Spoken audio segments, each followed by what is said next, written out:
અમરેલીમાં કરોડોના ખર્ચે બનેલો સીસી રોડ એક જ મહિનામાં ફેલ ગયો છે। આર્ટ્સ કોલેજ પાસે 125 મીટરનો રોડ તોડવાની કામગીરી શરૂ કરાઈ। 11 કરોડના ખર્ચે બનેલા રોડમાં હલકી ગુણવત્તાનો પર્દાફાશ થયો છે। નબળું કામ થયું હોવાનું કોન્ટ્રાક્ટર એજન્સીએ પણ સ્વીકાર્યું છે। મંત્રી કૌશિક વેકરિયાની સૂચનાથી તમામ માર્ગોના સેમ્પલ લેવામાં આવશે। 11 કરોડના ખર્ચે બનેલા રોડમાં હલકી ગુણવત્તાનું સામાન વાપર્યું હોવાનું પર્દાફાશ થયો છે। કોન્ટ્રાક્ટર એજન્સીએ પણ નબળું કામ થયું હોવાનું સ્વીકાર્યું છે। આર્ટ્સ કોલેજ પાસે 125 મીટરનો રોડ તોડવાની કામગીરી શરૂ થઈ છે।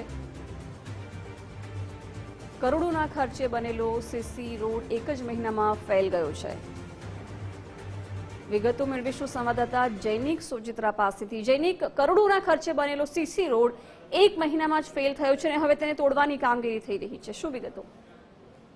ચોક્કસથી જણાવી દઉં કે અમરેલી શહેરમાં એક મહિના પહેલા જ આ સીસી રોડ આવેલો સેમ્પલ લેવાયા હતા, જે સેમ્પલ ફેલ થઈ ગયા છે। આ અમરેલી શહેરનો મધ્યનો ભાગ છે, ત્યાં આર્ટ્સ કોલેજ અન્ય હોસ્પિટલો તેમજ સ્કૂલો અને કોલેજો આવેલી છે। આ 125 મીટરનો રોડ તોડવાની કામગીરી શરૂ કરાઈ છે। અંદાજિત આ રોડ 2 કરોડના ખર્ચે બનેલો હતો, જેની અંદર આ નબળી ગુણવત્તાની માહિતી મંત્રી કૌશિક વેકરિયાને સુધી પહોંચી હતી। તેને લઈને મંત્રી કૌશિક વેકરિયા ઉચ્ચ અધિકારીઓને કહ્યું હતું અને અધિકારીઓ દ્વારા રાજ્ય સરકારના મંત્રીની સૂચનાને લઈને આ સેમ્પલ રોડના લેવાયા હતા, જે સેમ્પલ હાલ ફેલ થયા છે, જેને લઈને અધિકારીઓ દ્વારા છે, તંત્ર દ્વારા છે, ત્યાં રોડને તોડવાની કામગીરી શરૂ કરવામાં આવી છે। જી જૈનિક, આભાર જાણકારી માટે।